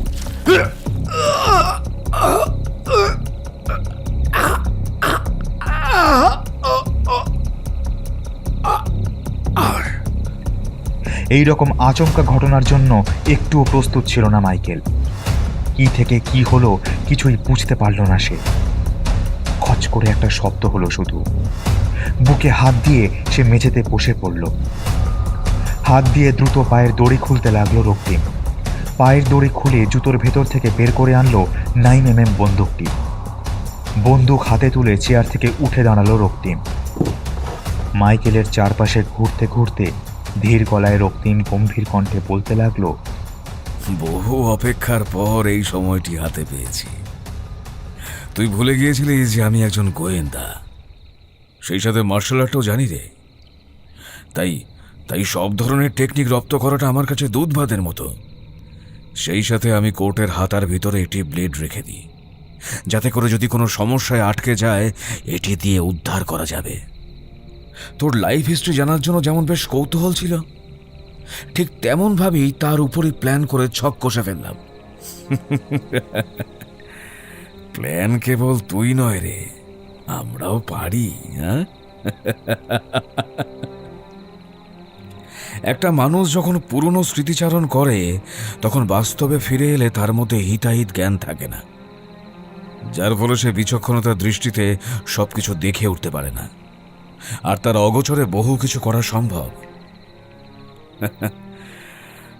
আমি এটাই চেয়েছিলাম যে তুই আমার বুক বরাবর আঘাত কর। তুই কি ভেবেছিলিস আমার হাত চেয়ারের পিছনে বেঁধে রেখে ছুরি দিয়ে মেরে ফেলবি? হ্যাঁ, আর আমি চুপচাপ দেখবো আর তালি বাজাবো?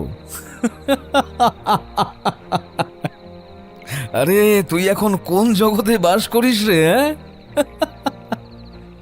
আচ্ছা আচ্ছা, সে যাই হোক, তোর তো জানার বড্ড বড় শখ আমি তোকে খুঁজে পেলাম কিভাবে, তাই না?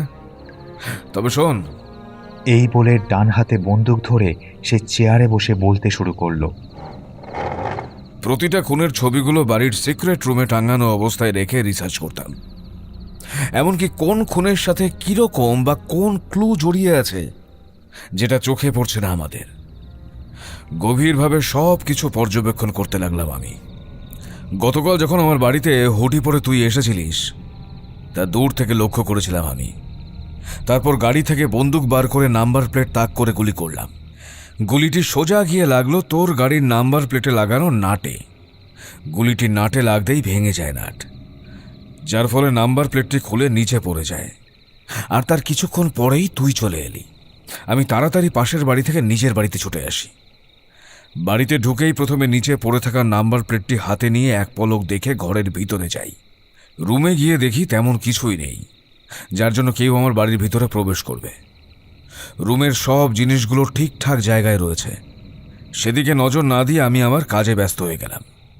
ব্যাস, হঠাৎ চোখ গেল পাশের দেওয়ালে। কালো ছোট্ট একটা যন্ত্র দেখলাম। বুঝতে পারলাম এটা একটা ক্যামেরা। দ্রুত ফোন করলাম বন্ধু ময়ূককে। ফোন তুলতেই অপর পাশ থেকে ভেসে এলো, হ্যালো, ময়ূক স্পিকিং। হ্যাঁ ভাই, আমি রক্তিম বলছি, একটা হেল্প করবি? আরে বল। আর আর শুনলাম তোর উপর নাকি গুলি করা হয়েছিল। হ্যাঁ রে, হয়েছিল। সময় করে একদিন তোর বাড়ি গিয়ে সব ঘটনা খুলে বলবো, সেসব বাদ দে। এবার আমাকে একটা সাহায্য কর না। আরে বল বল। আমি একটা গাড়ির নাম্বার বলছি, গাড়ির পুরো ডিটেলস বের করে আমাকে তাড়াতাড়ি মেল করবি। তুই গাড়ির নম্বরটা বল, আমি এক্ষুনি চেক করে দিচ্ছি। WB 07X 9570। ওকে, আচ্ছা আচ্ছা শোন, তুই একটু লাইনেই থাক, ঠিক আছে? আমি চেক করে বলছি এবং পাঠিয়ে দিচ্ছি তোকে। ওকে। হ্যাঁ হ্যাঁ রক্তিম, সব ডিটেলস আমি মেল করেছি। থ্যাংক ইউ ভাই, একদিন আসিস আমার বাড়িতে। কম্পিউটার থেকে মেল চেক করে প্রিন্ট আউট বের করে নিলাম। তারপর কালো ছোট্ট ক্যামেরার USB কেবেলে একটা USB কেবেল লাগালাম, আর তারপরেই IP অ্যাড্রেস খুঁজতে লাগলাম। ব্যাস, কয়েক মুহূর্ত যেতেই খুঁজে পেয়ে গেলাম IP অ্যাড্রেস। ট্র্যাক করে যা জানতে পারলাম তাতে বেশ চমকে গেলাম। দ্রুত সিক্রেট রুমে গিয়ে টাঙানো ছবিগুলো ভালো করে দেখতে লাগলাম। বোর্ডে 4টে ছবি টাঙানো আছে। একটা ছবিতে দেখা যাচ্ছে E, আর অপর ছবিতে দেখা যাচ্ছে ল, আর তার পরের ছবিতে দেখা যাচ্ছে মা, তার পাশের ছবিতে দেখা যাচ্ছে কে। আর এই সবগুলো ছবি কালেক্ট করা হয়েছে মৃতদেহের বুক থেকে। 4টি অক্ষর একসাথে করলে বিভিন্ন রকম শব্দ তৈরি হয়। রুমে থাকা হোয়াইট বোর্ডের উপর কয়েকটা নাম লিখলাম, কিন্তু মাথা খাটিয়ে 2টি নাম বাদে বাকি সব নামগুলো মুছে দিলাম। প্রথমটি মাইলেক আর দ্বিতীয়টি মাইকেল। নাম্বার প্লেট দিয়ে বের করা ডিটেলসের সাথে মিলিয়ে দেখি, ব্যাস, রহস্য উদ্ঘাটন করতে পেরেছি আমি। লাশের উপর অক্ষরগুলো দিয়ে তৈরি হলো মাইকেল। তারপর গাড়ির নাম্বার প্লেট থেকে যে ডিটেলস পেয়েছি সেই অনুযায়ী লোকটির নাম আর্য মাইকেল। এছাড়া ডিটেলসে বলা আছে যে আর্য মাইকেলের বাড়ি Chittaranjan Avenue, Kolkata 700073। IP address track করে লোকেশন জানতে পারলাম চিত্তরঞ্জন এভিনিউ। তারপর আর বেশি ভাবতে হয়নি আমায় আর। The 3 monster in 1 people. 3টি সূত্র ধরে এগোতে লাগলাম। 3টি সূত্র ধরে এগোলে পাওয়া যায় last mind gamer mister Michael. বেশি দেরি না করে বাড়ির ভিতর থেকে বন্দুকটা পায়ের জুতোর ভিতরে লুকিয়ে নিই। পকেটে একটা ছুরি নিয়ে হাঁটতে লাগলাম সামনের দিকে। ধীর পায়ে হেঁটে গাড়িতে উঠে বসলাম। মোটামুটি স্পিডে গাড়ি চালাচ্ছিলাম। রাত 11টার সময় গাড়ি থামালাম ঠিকানা অনুযায়ী। গাড়ি থেকে নেমে দ্রুত পায়ে হেঁটে বাড়ির ভিতরে ঢুকলাম। গভীর রাত, আর সেই সাথে নির্জনতায় ঘেরা পুরো পরিবেশটা। পরবর্তীকালে কি হতে চলেছে আমার সাথে সে সম্পর্কে অবগত ছিলাম না একেবারেই। পরক্ষণেই নিজেকে দেখলাম চেয়ারে বদ্ধ অবস্থায় একটা বদ্ধ রুমে। এতক্ষণ কথাগুলো বলছিল রক্তিম। স্মৃতিচারণ থেকে বাস্তবে ফিরে আসতেই লক্ষ্য করল বুকে গাঁথা ছুরিটি হাতে নিয়ে তার দিকে ছুটে আসছে মাইকেল। একটা মানুষ যখন পুরনো স্মৃতিচারণ করে তখন বাস্তবে ফিরে এলেও তার মাঝে হিতাহিত জ্ঞান থাকে না, যার ফলে সে বিচক্ষণতার দৃষ্টিতে সকল কিছু দেখে উঠতে পারে না। এই কথাটাই তার বিরুদ্ধে কাজে লাগালো মাইকেল। তবে বেশি কিছু না ভেবে রক্তিম তার হাতে থাকা বন্দুকটি তাক করল মাইকেলের কপাল বরাবর। যেই মাত্র তাকে ছুরি দিয়ে আঘাত করবার জন্য প্রস্তুতি নিল লোকটি, তখনই ট্রিগার চেপে দিল রক্তিম। একটা শব্দ হলো, অব্যর্থ নিশানা। কপালের একেবারে মাঝ বরাবর গুলিটি পুঁতে গেল। কপালে গুলি লাগতেই সেখানে ছিটকে পড়ে গেল মাইকেল। দেহটা দুটো কাঁপুনি দিয়ে নিস্তেজ হয়ে গেল। পকেটে হাত দিতেই নিজের ফোনটি খুঁজে পেল সে। অবশ্য তার কারণ রয়েছে। পকেটটি বেশ সিক্রেটভাবে তৈরি বলা যায়। স্বাভাবিকভাবে হাতড়ালে কেউ বুঝবে না যে ভেতরে কিছু আছে। ফোন বন্ধ হয়ে আছে দেখে সে সেটা চালু করল। বাড়ির কাছে গাড়ি থামতেই ফোনটি অফ করে নিয়েছিল সে। কি উদ্দেশ্য ছিল তার সেটা বোঝা যাচ্ছে না। ডায়াল লিস্ট থেকে একটা নাম্বার বের করে কল করলো সে। রক্তিম কথা শেষ করতেই হাতে গান নিয়ে একদল পুলিশ ভেতরে ঢুকে পড়ল, যাদের মধ্যে আছে তন্ময় এবং অর্ণব। রক্তিম উল্টো দিকে ঘুরে আছে, তার পেছনে পুলিশগুলো এসে বন্দুক তাক করে বলল,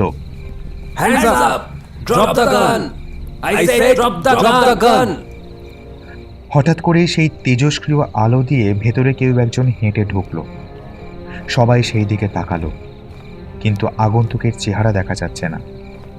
কিছু পা হেঁটে সামনের দিকে আসতেই লোকটির দেখা পাওয়া গেল। এ আর অন্য কেউ নয়। হাতে বন্দুক নিয়ে হেলতে দুলতে এদিকেই এগিয়ে আসছে রুদ্র।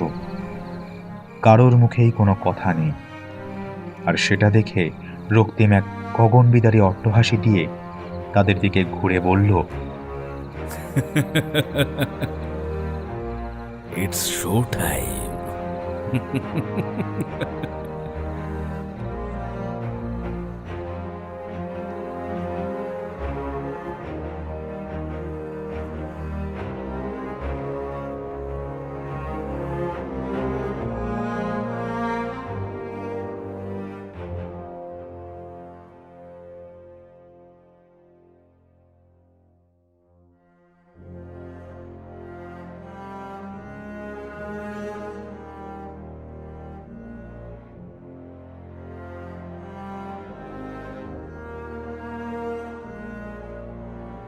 ধন্যবাদ এতক্ষণ আমাদের সাথে থাকার জন্য। আজকে আপনাদের সঙ্গে ছিলাম বং স্টোরি সার্কেল থেকে আমি শুভদীপ, গল্পের আসর থেকে স্নেহাদ্রি, আড্ডাবাস থেকে মলয় এবং প্রদীপ্ত, এছাড়াও ছিলেন সৌরভ এবং শিউলি। আজকের গল্পের নির্দেশনা, প্রচ্ছদ এবং আবহে ছিলেন শুভজিৎ। শব্দ সংযোজনে কৃষ্ণ, গল্পের নাট্য রূপদান দিয়েছিলেন প্রীতম। তাহলে আজকের মতো বিদায়। দেখা হচ্ছে, শোনা হচ্ছে আবার সামনের সপ্তাহে। ততদিন ভালো থাকবেন, ভালোবাসায় থাকবেন। ধন্যবাদ। আর হ্যাঁ, চ্যানেলটি সাবস্ক্রাইব করতে ভুলবেন না যেন। খুব শীঘ্রই আবার শোনা হচ্ছে।